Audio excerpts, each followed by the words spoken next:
This is Daniel Kemp doing Forum 6 about copyright, and I chose to talk about topic 3, which is referring to who would resolve and address copyright violations. My title at the school is the elementary head of school, so I think it would be my responsibility to address and resolve issues. There was something that was said in the presentation that said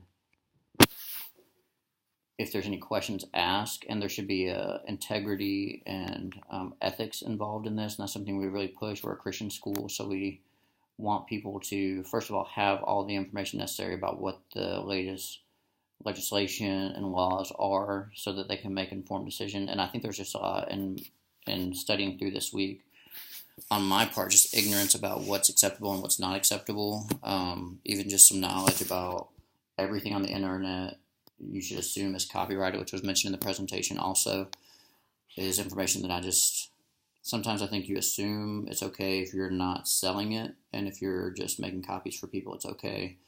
And just a lot of training involved. We have a very qualified librarian who they mentioned in the presentation as well would be a good resource to be up to speed on what the latest legislation is, and then train your teachers. I think that would be where I would start, is making sure everyone's fully aware of what the information is, what's out there, what we should be doing and shouldn't be doing. And then I think as far as being the police, I would hope that wouldn't be a lot of my job description, is micromanaging. But once people are aware, trusting people, reminding people that this is what it is. And then once it is, if there are cases where it happens, I think it would be my responsibility to train and redirect and issue consequences necessary, if possible, or if appropriate, so that people know it's a legal act, and we want to make sure that we're above board in everything that we're doing and not stealing anybody's materials, intellectual materials as well. So I think that's something we train our students.